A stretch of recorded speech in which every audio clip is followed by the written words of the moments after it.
mga chong-chang, ako nga po pala si Nurse Kay, isa po akong registered nurse dito sa Pilipinas at kasalukuyan po ako nagtatrabaho bilang isang dialysis nurse. So naisip ko pong mag-start ng aking YouTube channel para po makatulong at maka-inspire po ng aking kapwa nurses at saka future nurses dito po sa Pilipinas. So itong una kong video na i-share po sa inyo yung aking DIY NCLEX preparation po, New York NCLEX preparation po. Pero disclaimer lang po, hindi po ako eksperto sa kahit anong bagay po dito. Ito'y ayon sa experience ko po. So, tara, start na po tayo. Ako po ay nag-take ng aking NCLEX examination noong pong August 19, 2023. So, last quarter pa lang po ng 2022, nag-start na po akong mag-process. Buti na lang po, sinulat ko po dito sa aking notebook yung sunod-sunod po na proseso na ginawa ko para po may share ko sa inyo. Isa rin pong reason kaya ako po ito ginagawa, marami po akong mga friends, mga kaklase, mga kaibigan ng mga kaklase ko na nagtatanong kung ano-ano daw po ba yung mga naging proseso ko sa pag-aayos ng NCLEX examination. So, kaya gumawa na rin po ako ng video. So, nag-decide po akong mag-take ng NCLEX, mag-prepare ng NCLEX examination noong pong November 2022. So, yun nga po, una kong ginawa, nanood muna ako ng mga videos, ng mga DIY NCLEX preparation. At the same time, nag-start na po akong magbasa-basa. Parang ang una kong mga binasa nun yung Saunders 8 edition. Pero medyo hindi pa ako masyadong makasingit ng self-study kasi busy talaga. So, after po nun, nag-visit po ako sa website ng NYSED. Tapos, nagtingin-tingin po doon, basa-basa. Tapos, yun po, una kong ginawa, prinin ko po si Form 2F tsaka si Form 3F. Si Form 2F, yun po yung Certification of Foreign Nursing Education. So, yun po yung dadalhin po sa school.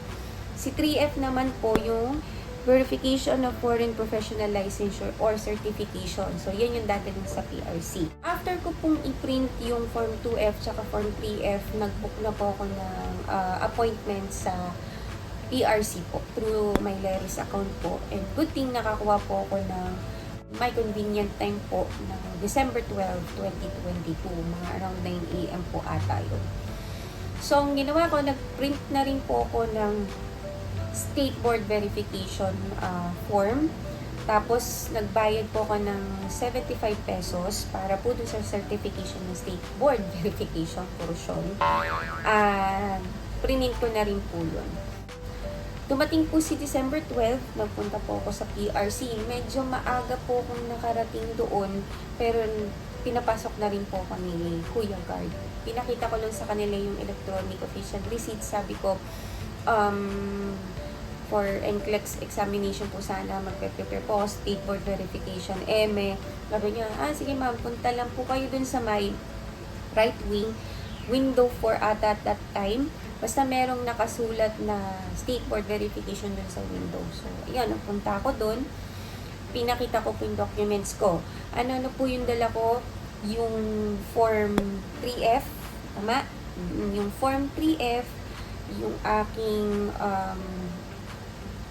State Board Verification form na print sa Leris, tapos yung Xerox copy po ng aking PRC ID, tsaka parang may dala din po kung Xerox ng aking TOR. So, pinakita ko po nun kay sir na nag-asikaso po sa akin, tapos binigyan niya ako ng stub together with the form. Sabi niya, bayaran mo muna tong 200 pesos para po dun sa certification. Then, bumili na rin daw po ako ng metered stamp. So, dalawang binili ko, parang 40 pesos po ang isa. Then, after ko pong magbayad doon, nagpunta na po ako dun sa DHL kasi yun din po yung instruction sa akin na nakausap ko sa State Board Verification window. Nagbayad po ako that time ng 2,200 pesos. Tapos, ayun, in-stamp na ni DHL, binigyan niya ako ng date po doon kung kailan ako pwede mag-start mag-track. At the same time, kinuha nila yung cellphone number ko para i-text po sa akin yung tracking number para matrack ko yung shipment, yung documents ko kung nasaan yan. After po doon, bumalik na ako kay PRC ulit, doon kay state board verification window. Tapos, binalik ko sa kanila yung form, saka ako fill out or nag-log dun sa logbook nila. Siguro all in all po, less than an hour lang po yung oras na tinagal ko po doon. So sabi ko sa asawa ko, kasi kasama ko naman siya, try namin pumunta sa university namin, baka sakaling maihabol namin si school credentials, kasi parang sa ibang araw sana namin gagawin yun. So habol kami, buti na lang nakarating kami doon ng 3:30 PM. So, yun nga po, pagdating ko po doon, nagpunta ako kay registrar, sinabi ko po kay registrar na ako po ay mag-NCLEX exam. Tinanong niya po kung anong state po ako, sinabi ko New York. Tapos, binigay ko din po si Form 2. Si Form 2 po, fill outan niya lang po yung harap nun, yung second column or yung second section, yung school na yung mag-fill out doon. Ang alam ko, kailangan alam niyo rin po yung date kung saan po kayo, date kung kailan po kayo graduate. Yun yung naalala ko. At saka yung school years na inattend nyo sa university ninyo. Tapos, doon po, pinaserox po yung aking TOR, RLE. Yung diploma parang hindi po sinama eh. Yung diploma sinama po nung registrar namin nung CGFNS na po. So, ang mga inclusion po doon sa school credentials po is yung Form 2F, RLE, TOR, tapos hindi ko lang po sure kung yung ibang schools po sinasama yung diploma. Yung sa akin kasi wala, tinanggap naman po ni NYSED. After po no, nagbayad po ako ng 4,010 pesos dun po sa registrar namin. Good thing po na yung school namin, sila yung nagpapadala sa DHL. Kasi may mga kakilala po ko na nag-asikaso sila ng school credentials, pero sila na rin po yung pinagpadala po sa DHL or kung saan man po courier. Siyempre, medyo hassle din po yun.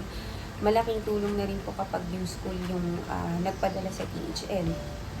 So, binigyan na lang din, tinext na lang din po nila sa akin yung tracking number.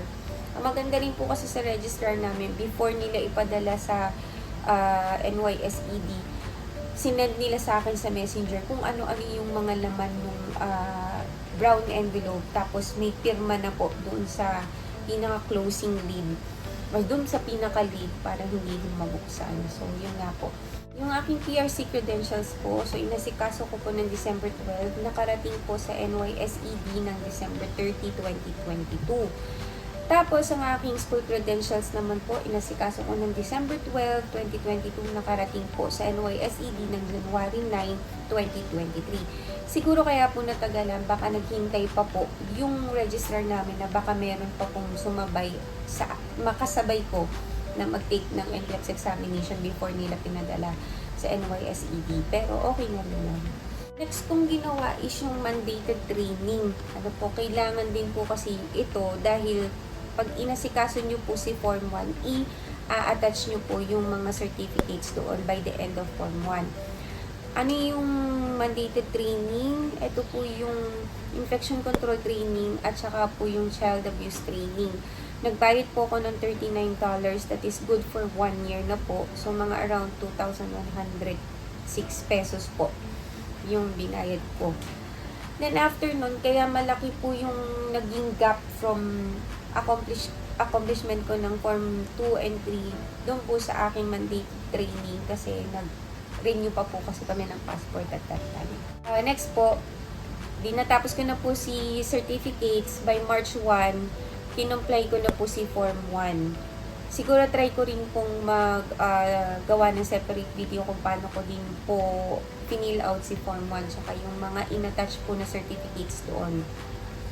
Tapos po, sinend ko na siya, nagbayad po ako ng, nakalimutan ko na ilang dollars, ang nakasulat lang po dito ay 7,865. By March 18, 2023, naka-receive na po ako ng email or eligibility na yun nga po, pwede na po akong mag-exam.